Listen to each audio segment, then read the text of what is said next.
Hi friends, ఇక్కడైతే నేను Sunday రెసిపీని మీతో షేర్ చేస్తున్నాను. చికెన్ బిర్యానీ అనమాట. మా అత్తగారింట్లో అయితే అందరూ మటన్లే తింటారనమాట.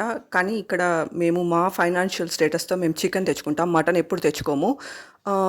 కోట్ల ఆస్తులుందని చెప్పేసి వాళ్ళ స్టేటస్‌కి తగినట్టు లక్షలు లక్షలు ఖర్చు పెట్టిచ్చేసి పెళ్ళైన తర్వాత ఇంకేం పీకుతారులే వీళ్ళు, మీ బతుకులు మీరు బతకండి అనేసి ఇద్దరు కోడల్ని కూడా ఈక్వల్‌గా చూడకుండా ఇంకొకరిని నెత్తిన పెట్టుకొని చూసేటప్పుడు దయచేసి చెప్తున్నాను, మాకున్నది 2 BHKనే. నా కష్ట సమయంలో ఎవరొచ్చి ఆదుకున్నారో వాళ్ళైతే రండి, ఇక్కడ నేను మర్యాదలు చేస్తాను. అనవసరంగా నా ఇంటికొచ్చి గొడవలు పెట్టద్దండి.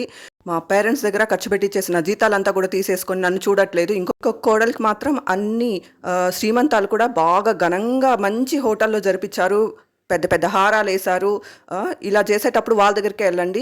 నా ఇంటికి వచ్చేసి గొడవలు పెట్టద్దండి. అత్తగారు ఈవిడొచ్చి చెప్తారనమాట, దీన్ని వదిలేసి ఇంకొక దాన్ని చేసుకోమని చెప్పేసి. ఇంత గొప్పల్ని ఎవరు ఇంటికి రానిస్తారు? ఇలా కొంపలు ఈజీగా కూల్చేసేయాలనుకునే వాళ్ళని ఎవరు నమ్ముతారు? ఎవరు రానిస్తారు? ఎవరు మర్యాదలు చేస్తారు? ఎక్కడ రాస్తుంది చట్టంలో? ఒక కోడల్ని అక్కడ పెట్టి ఇంకో కోడల్ని కింద తొక్కేసి చూడాలని చెప్పి ఎక్కడ రాస్తుంది? నా ఇంటికి మాత్రం రావద్దండి. దుష్టులకి సేవలు చేయమని చెప్పి ఏ భగవద్గీతగో చెప్పలేదు. ఏ న్యాయస్థానం కూడా ఇద్దరు కొడుకులు ఉండేటప్పుడు ఒకరు కొంపే కోల్చమని చెప్పేసి ఏ న్యాయస్థానం కూడా చెప్పదనమాట.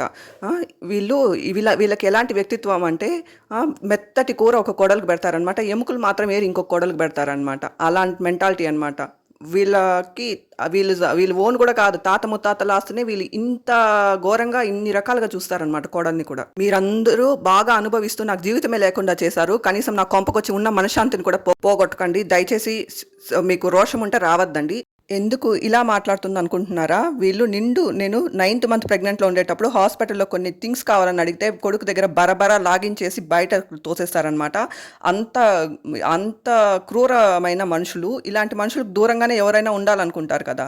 దుష్టులకి ఎవరైనా దూరంగానే ఉండాలనుకుంటారు. ఇంకొక కోడలికి ఎందుకు మర్యాదలు చేస్తారంటే వాళ్ళు బయట కంట్రీస్లో ఉంటారనమాట. వాళ్ళ ఇంటికి పోతే బాగా యూఎస్లో అంతా చుట్టుపిస్తారని మర్యాదలు చేస్తారు. కానీ వాళ్ళు ఇంటికి కూడా రానివ్వరు అనమాట ఇలాంటి వాళ్ళని. Thank you for watching.